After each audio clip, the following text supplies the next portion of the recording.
you've seen the movie. The yachts, the sports cars, the endless parties, the mountains of cash. The man, or who called himself the Wolf of Wall Street, Jordan Belfort. But this is not a movie.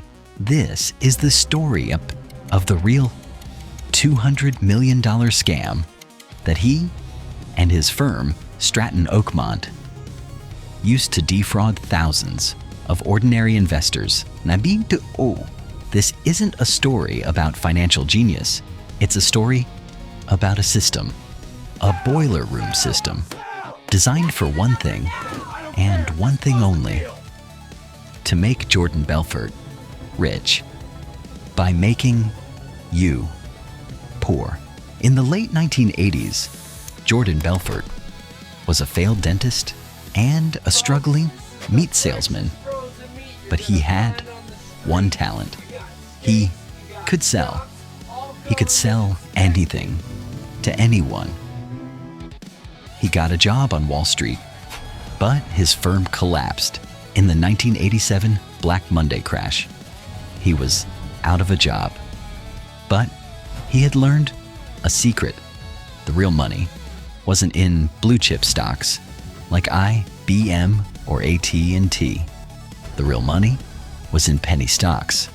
These were tiny, worthless companies trading for literal pennies on an unregulated, over-the-counter, pink sheet market. There was no oversight, no rules. It was the Wild West of finance. So in 1989, Belfort and his partner, Danny Porish, created Stratton Oakmont. From the outside, it looked legitimate, a classic old money Wall Street name. But on the inside, it was a factory built for fraud. The scam was called a pump and dump. It's a two-step masterpiece of manipulation. Step 1, the pump. First, Belfort and his inner circle would secretly buy millions of shares in a worthless penny stock company like Steve Madden Shoes or Dollar Time. They owned the entire stock before anyone had even heard of it. Step 2, the dump. This is where the boiler room came in. Belfort hired hundreds of young, aggressive, and hungry salesmen. He trained them. He gave them a script full of lies. This is the next Microsoft. You're going to get rich on this. These brokers would cold call thousands of ordinary people, doctors, mechanics, retirees, and push this worthless stock onto them. As when these new buyers flooded in, the demand artificially pumped the stock price up 500%, 1,000%. The investors, watching their account, thought they were geniuses. They were getting rich. But it was all a mirage, because at the very peak of the price, Jordan Belfort and his inner circle, who had bought the stock for pennies, would dump. They would sell all of their millions of shares at the inflated price to the very people they had just lied to. In an instant, the price would crash to zero. Belfort and his brokers walked away with millions in pure profit. The investors were left with nothing, just worthless paper. Stratton Oakmont wasn't a brokerage firm. It was a cult. Belfort was their god.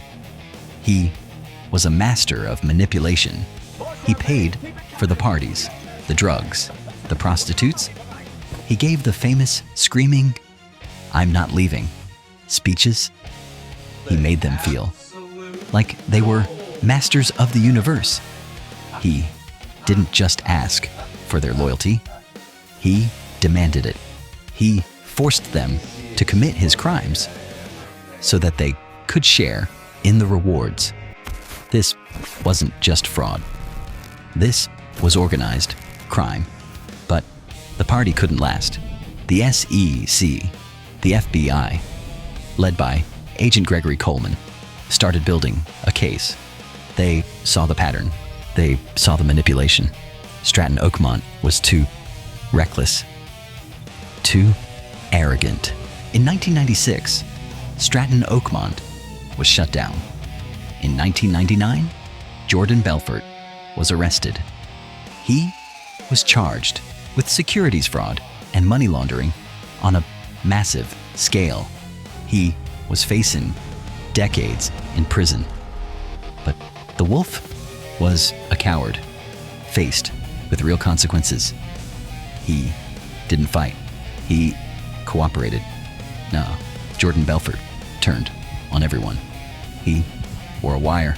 He ratted out his oldest friends, his partners, his brokers, Danny Porish, everyone, because he made a deal with the government to save himself.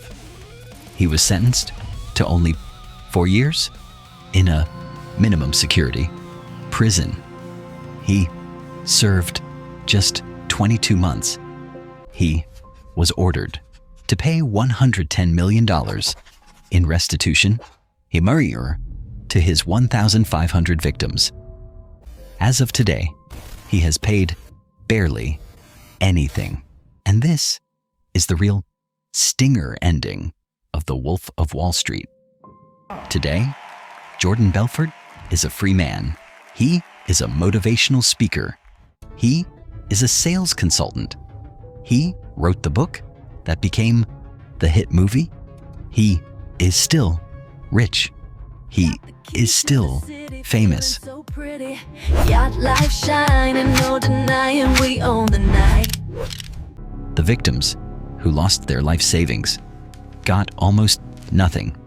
The brokers who went to jail lost everything. But the wolf, the architect of the entire scam, he just rebranded. He is still selling. He's just selling himself. The film was a comedy, but the real ugly story is a tragedy. It teaches us that in America, if you are charismatic enough and loud enough, crime does pay.